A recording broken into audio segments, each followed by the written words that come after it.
नमस्कार विद्यार्थियों, आप सभी का आपके अपने YouTube चैनल आरपीएससी विद नवीन सैनी में स्वागत है। विद्यार्थियों, हम पढ़ रहे थे लोक देवता और लोक देवता में आज हम शुरू करेंगे देवनारायण जी से। देवनारायण जी का जन्म है वो 1843 ईस्वी को बगड़ावत परिवार में होता। बगड़ावत गुर्जर परिवार में हुआ था। ठीक है, बगड़ावत थे गुर्जर जाति में और गुर्जर परिवार में इनका जन्म हुआ। माता का नाम शेडू और पिता का नाम सवाई भोज था। इनकी पत्नी का नाम पीपल दे था, जो कि धार नरेश जयसिंह की पुत्री थी। और धार कहाँ है? धार है एमपी में। और घोड़ा था इनका लीलागर।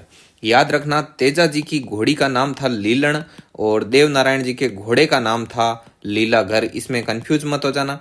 और इनकी पत्नी का नाम याद रखने का सीधा तरीका है पीपल दे। पीपल दे इनकी पत्नी का नाम था और दे से आगे हो गया देवनारायण। ठीक है, तो दोनों का मिक्स करके ऐसे याद रख लेना। इनको भगवान विष्णु का अवतार भी माना जाता है देवनारायण जी को। तो ये चीज़ बहुत ही ज़्यादा इंपॉर्टेंट है, इसको आप ध्यान में रखना, क्योंकि ये आपसे पूछेगा विष्णु का अवतार कौन से थे वगैरह वगैरह।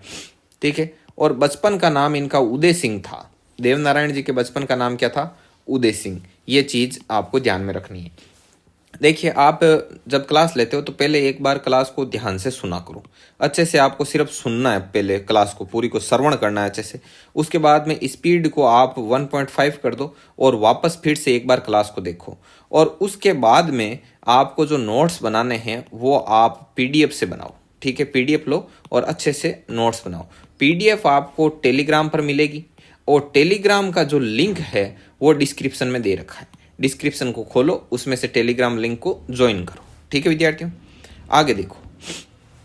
और इनको किस किस नाम से जाना जाता है देवनारायण जी भगवान को? देवनारायण भगवान को उदल जी, उदल भगवान, औषधियों वाले देवता के नाम से भी जाना जाता है। देवनारायण जी की जो फड़ है वो सबसे लंबी है और सबसे प्राचीन भी है। किनकी? देवनारायण भगवान की फड़। और फड़ मैंने बताया था जिस पर वो उनका जो जीवन है वो पूरा के पूरा जीवन को दर्शाया हुआ होता है वगैरह वगैरह। तो ये चीज़ इसमें दे रखी है। ठीक है, और भारत सरकार द्वारा 1992 में 5 रुपये का डाक टिकट जारी किया गया था। किस पर डाक टिकट जारी किया था? इस पर, देवनारायण जी की फड़ पर 1942 में 5 रुपये का डाक टिकट जारी हुआ। और गुर्जर भोपे होते हैं, गुर्जर भोपे, वो जंतर वाद्य यंत्र बजाते हुए देवनारायण जी की फड़ का वाचन करते हैं, अर्थात देवनारायण जी की फड़ को बाँचते हैं। समझ गए? प्रतिमा के स्थान पर बड़ी ईंटों की पूजा होती है। देवनारायण भगवान की जो प्रतिमा नहीं होती, प्रतिमा की पूजा नहीं होती, बल्कि इनकी जो बड़ी बड़ी ईंटें होती है, ऐसे ईंटों की पूजा होती है। जैसे गोगा जी के क्या करते हैं? गोगा जी के मैंने बताया ना कि भाई खेजड़ी का पेड़ है, खेजड़ी के पेड़ के नीचे एक पत्थर रखा हुआ है और पत्थर पर एक काला सांप मंडा हुआ होता है, ऐसे बनाया हुआ होता है। और उसके बाद में क्या करते हैं? उसकी पूजा करते हैं और यही कहलाता है गोगा जी का थान। वैसे वैसे बड़ी ईंटों की पूजा होती है। इनका जो मूल देवरा है वो आसिंद भीलवाड़ा के पास जो गोठा दड़ावत है, गोठा दड़ावत, वहाँ पर है। ठीक है, और मतलब मूल देवरा, इनका मूल देवरा माने तो देवरा से जैसे लोकल लोग हैं वो तो परिचित हैं, जैसे सिटी वालों को पता नहीं हो तो बता देते हैं। देवरा होता है जैसे छोटा सा ऐसे मंदिर टाइप बना देते हैं, वहाँ पर इनकी पूजा अर्चना वगैरह की जाती है, तो उनको बोलते हैं कि देवरा, ये आपके देवनारायण भगवान का देवरा है। तो इनका जो मूल देवरा है वो आसिंद में है और आसिंद भीलवाड़ा है। तो आसिंद भीलवाड़ा के पास गोठा दड़ावत नाम की जगह है, वहाँ पर है। और देवमाड़ी जगह है जो कि ब्यावर में है, वहाँ पर इन्होंने प्राण त्यागे थे। और देवधाम जोधपुरिया जो कि निवाई टोंक में है। ठीक है, और निवाई टोंक साइड आपको पता होता है एक वनस्थली विद्यापीठ भी है, जो कि मैंने आपको बताया था बालिका शिक्षा के लिए बहुत ही तेजी से ये काम कर रहे हैं, तो वनस्थली विद्यापीठ। और देखो, देवडूंगरी पहाड़ी ये चित्तौड़ में है। भाद्र शुक्ल सप्तमी को इनका मेला पड़ता है। भाद्र शुक्ल सप्तमी को मेला बढ़ता है। ठीक है, और इन्हें राज्य क्रांति का जनक माना जाता है। राज्य क्रांति का जनक इसे माना जाता है देवनारायण भगवान को। राज्य क्रांति इन्होंने कौन सी क्रांति की थी? कि भाई भिनाई, भिनाई जो कि अजमेर में है, के शासक को मारकर भाई महेंदु को राजा बनाया था। ठीक है, और इनके पिता दुर्जन लाल से लड़ते हुए वीर गति को प्राप्त हुए, अर्थात दुर्जन लाल ने इनके पिता की क्या कर दी थी? मतलब हत्या कर दी थी, युद्ध में मार डाला था इनके पिता को। तो अपने पिता की हत्या का बदला लिया इस दुर्जन साल को मारकर। दुर्जन लाल नहीं है, साल है, दुर्जन साल को मारकर। और देवनारायण जी को नीम के पत्ते चढ़ाए जाते हैं। ये चीज़ ध्यान में रखना, ये चीज़ इंपॉर्टेंट है कि देवनारायण जी को नीम के पत्ते चढ़ाए जाते हैं। अब सेकेंड ग्रेड एग्जाम में आपको इससे ज़्यादा देवनारायण भगवान के बारे में कुछ भी नहीं पूछेंगे। लेकिन ये जो फैक्ट हैं वो आपको बहुत ही अच्छे तरीके से ध्यान में होने चाहिए। इससे ज़्यादा आप काट छांट मत कर देना, मतलब मैटर को इससे ज़्यादा शॉर्ट मत कर देना, ठीक है। अब देखिए आगे है कल्लाजी राठौड़। कल्लाजी राठौड़ का जो जन्म है वो सामियाना गांव नागौर में हुआ था, नागौर मारवाड़। पिता का नाम आस सिंह था, गुरु का नाम भैरवनाथ था। और कल्लाजी राठौड़ है वो मीराबाई के क्या थे, भतीजे थे। और इनको चार हाथों वाले देवता भी कहा जाता है कल्लाजी राठौड़ को। और शेषनाग के ये अवतार माने जाते हैं। तो शेषनाग के अवतार कौन माने जाते हैं, तो शेषनाग के अवतार माने जाते हैं कल्लाजी राठौड़। और विष्णु भगवान के अवतार कौन माने जाते हैं, अभी अभी हमने पढ़ा है, विष्णु भगवान के अवतार माने जाते हैं देवनारायण जी, ठीक है। आगे बात समझ में, तो ये चीज है। आगे देखो, चित्तौड़ के तीसरे साके में 1568 ईस्वी में ये क्या हो गए थे, शहीद हो गए थे। कौन, कल्लाजी राठौड़।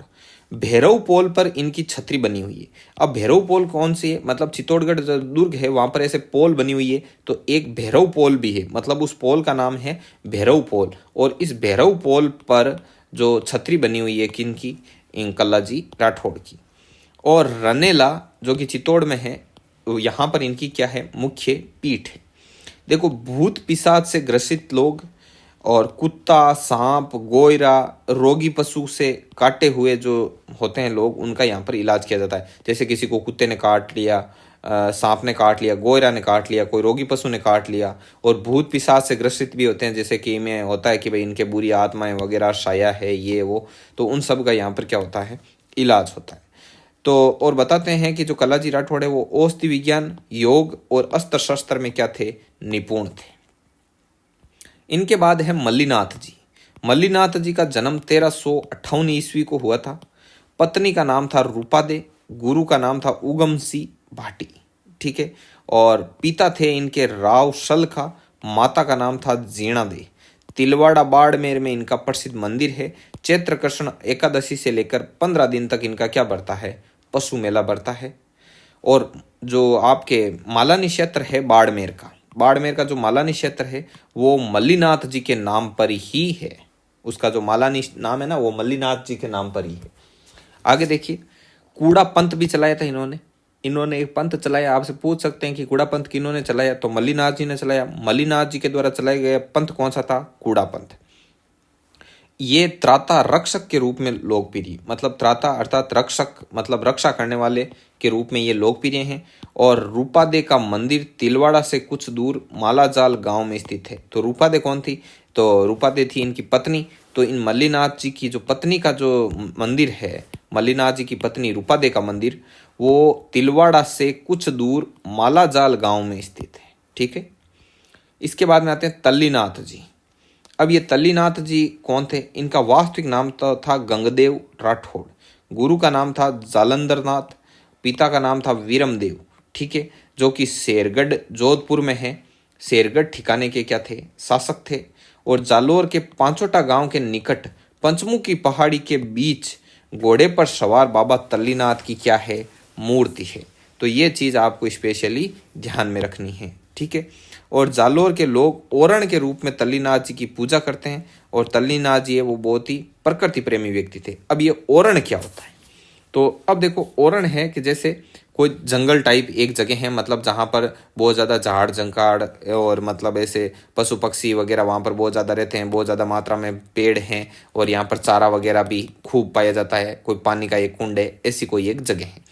तो वहाँ पर क्या करते हैं, एक मंदिर बना देंगे। जैसे ये तल्लीनाथ जी का एक मंदिर बना दिया, देवरा टाइप बना दिया, मूर्ति स्थापित कर दी। तो एक तो ये लोगों की धार्मिक आस्था का केंद्र बन गया। लोग यहाँ आते हैं, मतलब पूजा पाठ करते हैं, मन को सुकून शांति मिलती है, जगह भी अच्छी है, हरी भरी।